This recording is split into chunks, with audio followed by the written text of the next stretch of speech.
Let's begin the show then by talking about the latest report that's come out by Plum, talking about the state of employee benefits in the country. Joining in right now is Abhishek Poddar. He's a co-founder and CEO at Plum to discuss some of those insights. And it's quite interesting actually to begin with and talking about how COVID has really been the UPI moment for insurance. Clearly, we've come a long way where now insurance is new age and modern. Wouldn't you agree, Abhishek? Hi, Avanne. First of all, thank you so much for having me on the show today. I think COVID truly has been the UPI moment for insurance. I think the amount of awareness that got built in the last 2 years has been amazing. The penetration that has happened in the last 2 years has been amazing. But we recently did this report, this benchmarking report titled The State of Employee Benefits, wherein we evaluated 2,500 plus companies on how they set up their employee-sponsored health insurance plans, and some of the findings were quite stark. I think a lot of organizations are setting up employee insurance plans, but there is a lot to be done right now in terms of what is that right plan that organizations give. Yes, indeed. So let's understand a little bit more as well in terms of how, there has been quite a bit of interesting and alarming data that's emerged from your report. 75% of organizations do not extend benefits to their employees' parents. This seems to be quite an alarming statistic. It is, in fact, actually, and just to give context, our reasoning of doing this analysis and report is not to raise alarm bells, but guide organizations to think about how to increase the penetration and how to do the right thing for their employees. So as you mentioned, the current setup of insurance plans, if you look at across organizations, only 25% organization cover parents, roughly 60% organization cover spouse and children. So that means that a lot of population is still uncovered. The great part is actually that if you look at the more mature organizations or specifically the unicorns of India, there the penetration of insurance or the coverage of parents is much higher than the general trend, but it is alarming to see the 24%, 25% penetration of parental covers. And term life insurance as well, that seems to be quite critical. But as per the Plum report's findings, it's often ignored by a lot of employers. Why do you think that is? And, why do you think it is important as well for companies to focus on term life insurance? Yeah, so right now, as per our data, only 5% employers give term life insurance in the first place. Only 23% employers give group personal accident insurance. And this is one of the most important covers to think about when you're thinking about your employees. Term life insurance is essentially meant for your family members. How can your family members be supported in case of death of that employee? And especially given the Indian context where still a massive population is dependent on one single earning person, this coverage becomes much more important because one single death in the family can ruin the financial stability or the future of that family, and especially the children in the family. So I think that's the reason why this is very important. The good part is, again, as the organizations grow, as the organizations become more mature, that penetration increases. But if you look at the average, it is just 5% penetration today. Now, when it comes to startups as well, what is the kind of data that's been culled out in comparison to some of the regular companies? Startups or unicorns actually are offering OPD. Have there been any other interesting statistics from the startups and the unicorns that you've observed in this insurance space?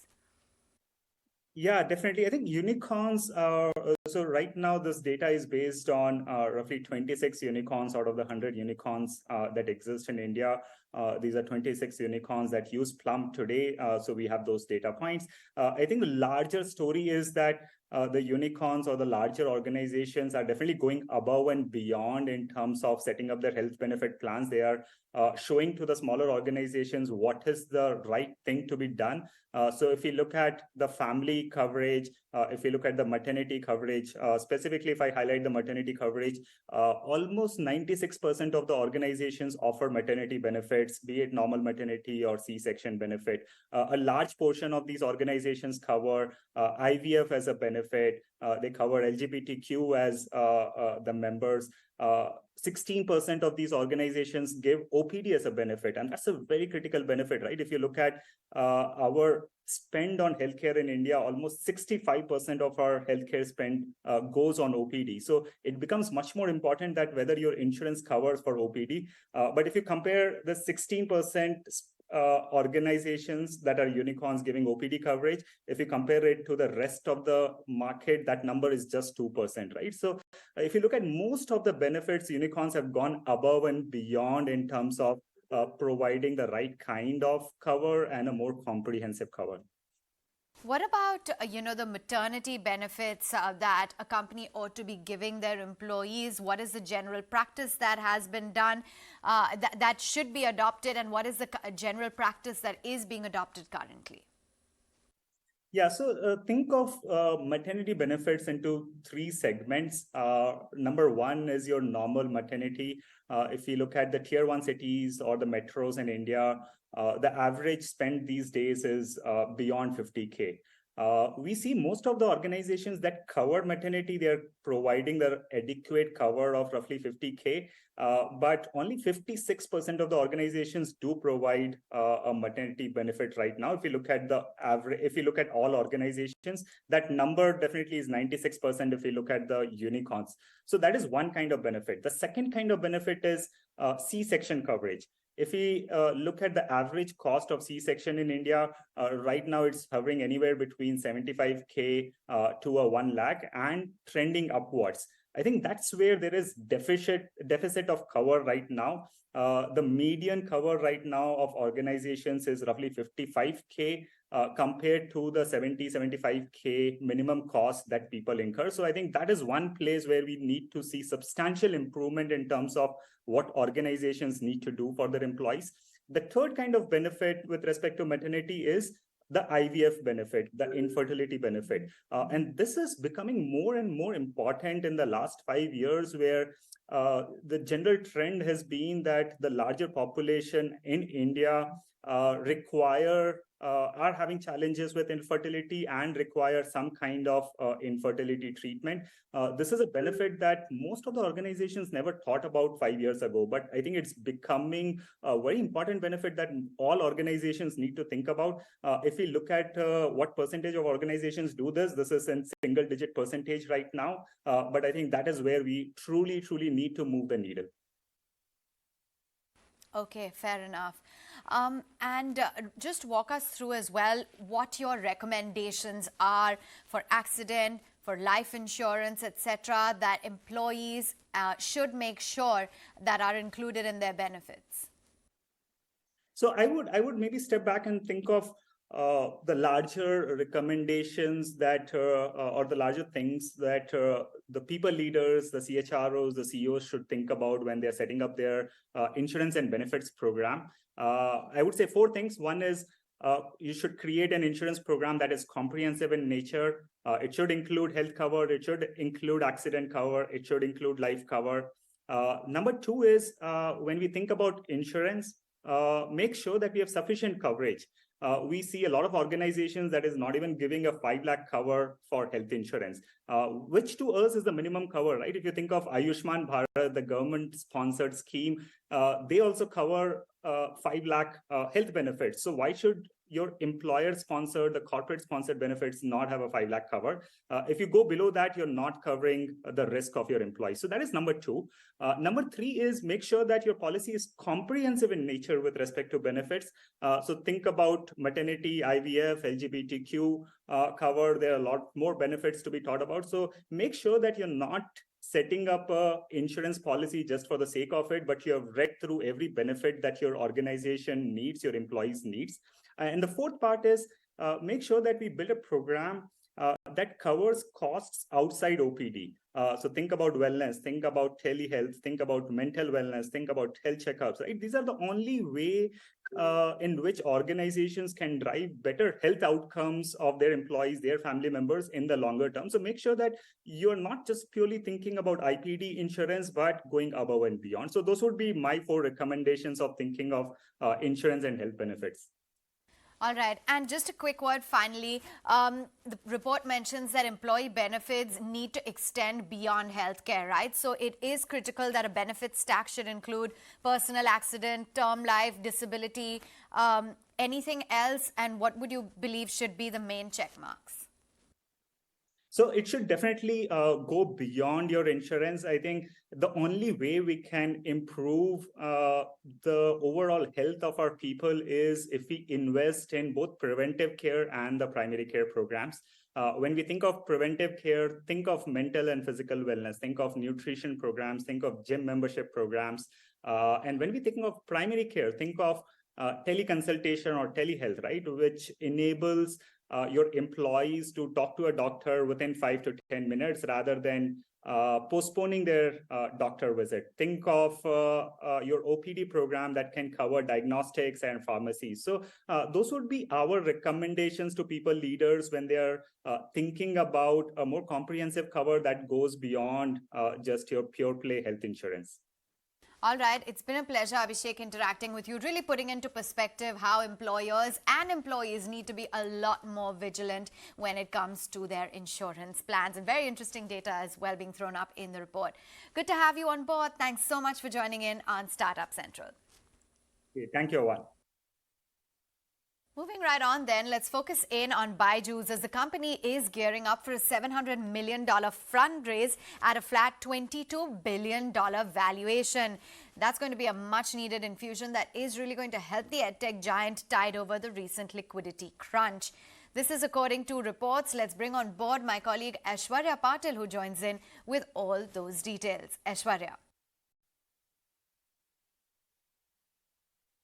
Well, BYJU'S is buzzing today. It's in focus for 3 key reasons. First one is the CFO appointment. Ajay Goel, who has held leadership positions in Vedanta, General Electric, Nestle, Coca-Cola, has now been appointed as the CFO of the company. He will be heading the management as well as overseeing financial strategies for the company going forward. Now, another report this morning that came in says that BYJU'S has raised $700 million in funds, and it will be utilizing around at least $400 to $500 million of that pool to repay their debt. Now, overall, the valuation stands flat at $22 billion for BYJU'S, and till date, it has raised more than $5 billion. Now, the funding round of $700 million was led by 2 West Asian-based sovereign wealth funds and large PE players. While these 2 are on the positive side for BYJU'S, what's negative is that BlackRock has cut its valuation of BYJU'S by more than $11 billion. And this comes at a time when there's an issue with the valuation estimates as well as weakening global economic situation. Now, what are the triggers going forward for BYJU'S?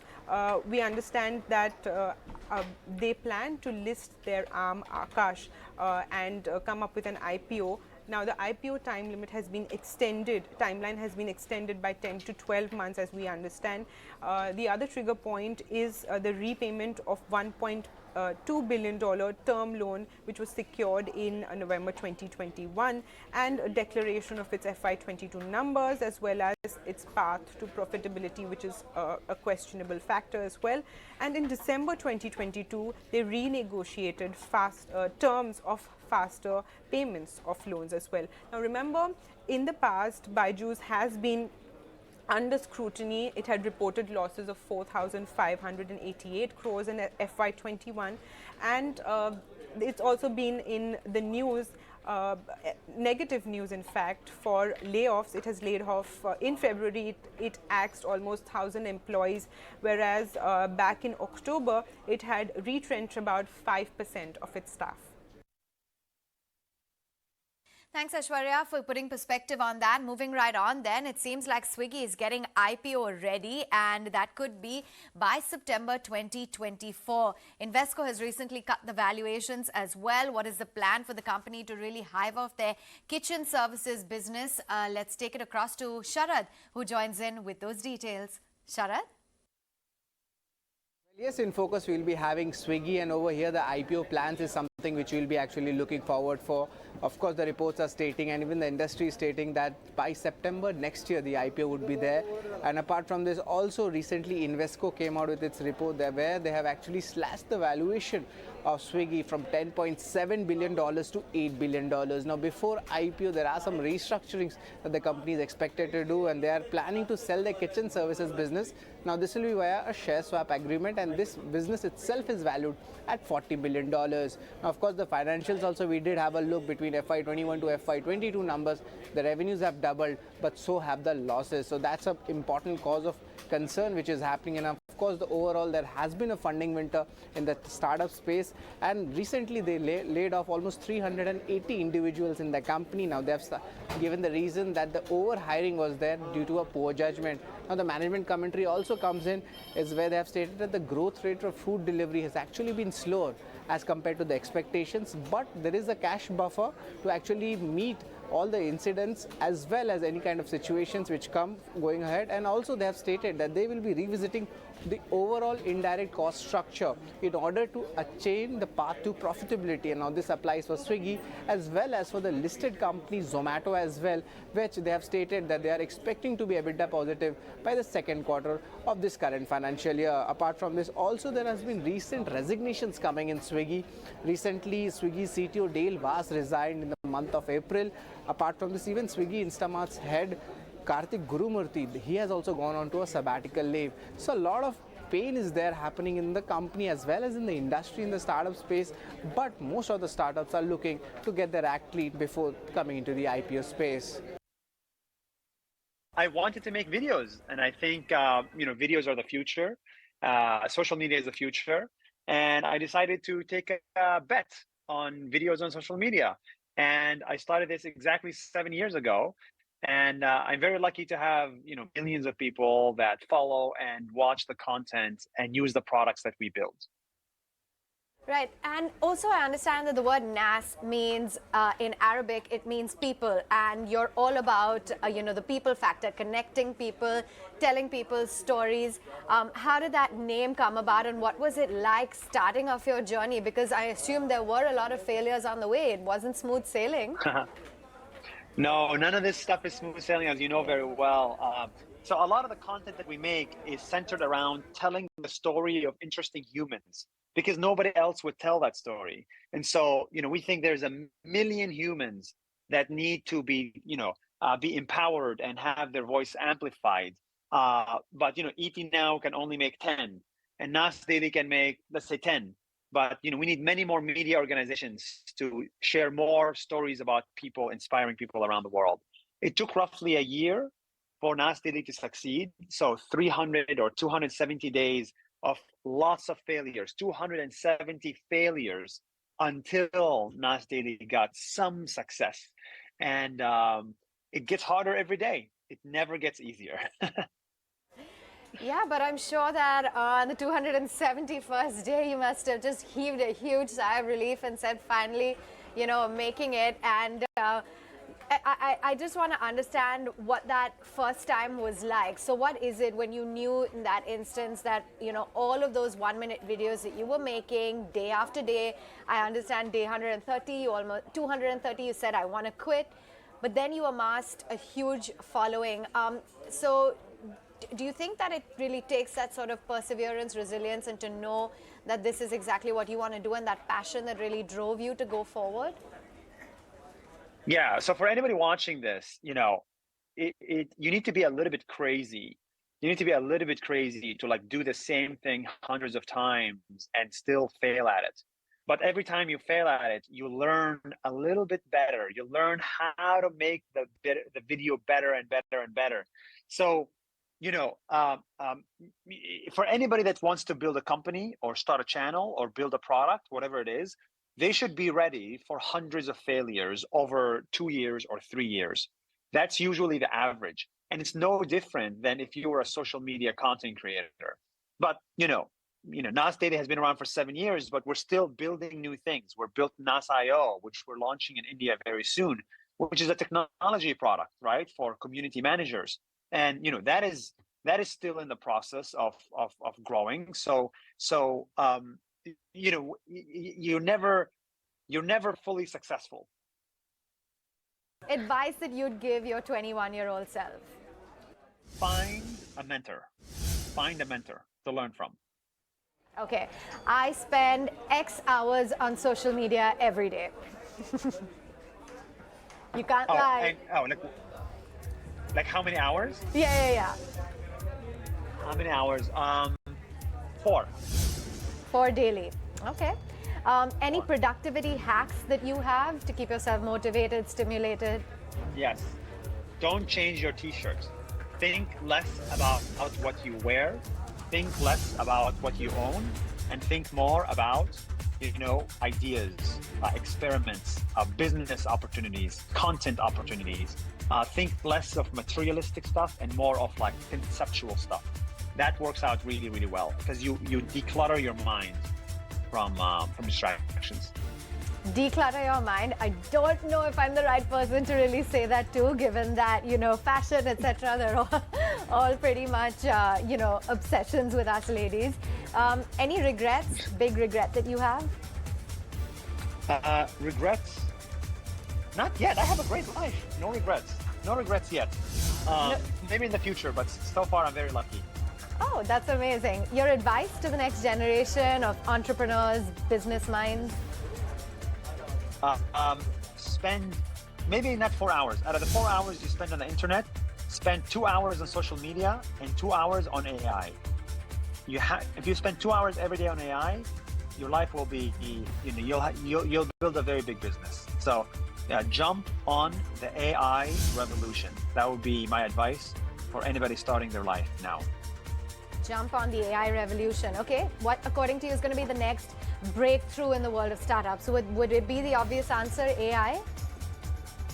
I mean, there is no other obvious answer. I think you're going to see a whole new Wall Street come up, which is, crypto. That's the whole new Wall Street, a whole new financial system on the internet. You're going to have a whole new intelligence coming up on the internet, which is AI. And you're going to have a whole new creators living on the internet, entrepreneurs living on the internet, making money from the internet. So businesses on the internet like Nas Daily and Nas.io, financial system on the internet like crypto, and intelligence from the internet like AI. Those three, I think, are going to just 10x in the next 10 years and try to be in at least one of them and go deep in at least one of them. Okay. Top 3 countries that you would want to visit again or maybe even move to and live if you had, the option? It's the countries I live in. The UAE is number 1, like Dubai, Singapore, maybe San Francisco. Or, I want to live in a place where there's a lot of technology people. So San Francisco, Tel Aviv, Bangalore, Singapore, and Dubai. That would be my 5 places where I would want to live. And you've lived in a few of them as well. That is UAE and of course Tel Aviv. Finally then, what's your favorite Indian food? Because you love coming to India. I'm sure you've eaten a lot of the street food. What's your favorite? So I'm vegetarian. So, a lot of Indian food is vegetarian. So I'm very, very lucky. But I love paneer. Paneer anything is great. Chaat, no sev puri or bhel puri or pani puri. Have you tried that? Yes, I think I tried pani puri, yeah. But, okay. Because I'm vegetarian, I eat 4 things. It's vegetarian. It's completely vegetarian. Okay, so the next time you come down, Nasser, to India, I'm going to promise you that we do the interview as we snack on some chaat or pani puri, and that should be fun. But thank you so much in the meantime for taking time out and joining us for this interview. Thank you for giving me time. Kareena, you've been part of Fizzy Goblet's journey for so long, and you know, a lot of celebrities are now investing in startups. They're coming up with their own startups. Alia Bhatt has her own brand now. K Beauty is there by Kareena Kaif. So, have you ever thought you want to start your own brand or be invested in Fizzy Goblet as a promoter or an investor? No, I think they anyway have, she's made it into such a big brand. They've opened how many stores? She said 10 this now in the next couple of months. Yes, that's right. Yeah. So they've already become such a known brand. Honestly, I mean, I've not really ever been a business mind. I've always been an actor first. That's something I've always focused on. But yeah, I mean, I don't know. I never say never. I might do something in the business world, but I don't know what. Is there something specific that interests you? Okay, this sector is something that I'm really interested in. I think actors will always tilt more towards obviously, you know, luxury, kind of beauty, stuff like that. So, but right now, obviously, like I said, you know, I'm not so business minded. That's the only thing. Kareena, you. It must have been quite overwhelming when you got your first check. I'm sure as a young 18, 19-year-old, you did your first film, Refugee, and it must be overwhelming to have received your first check. How did you plan on spending it, and what was the best financial advice do you think you've got so far? I'm not a numbers person at all. I don't know much about numbers and everything. I've always taken advice from my mother, my sister. I've always, or from financial advisors who have, because I love to, I think I just spend on like food and the regular kind of, you know, like shopping like every girl likes. So I'm not very business oriented. I mean, I have to focus literally myself and put myself into this number game and say, okay, yeah. It's like that. For me, it's like I'm more into the creative aspect of course. And you're great at that. Of doing things. So I've never really taken, but of course I meet financial advisors. I invest sensibly over the years. Do you invest in the stock markets? No, I think we're always playing safe. So mostly safe bets on gold mostly safe or bets, commodities, very boring, very FDs. like, yeah, very boring kind of. Great talking to you, Lakshata and Kareena. Thank you very so much. Thank you. Thank you so much. Thanks very much, Sharad, for giving us that perspective. And with that, we're completely out of time on this leg of Startup Central. Thanks so much for tuning in.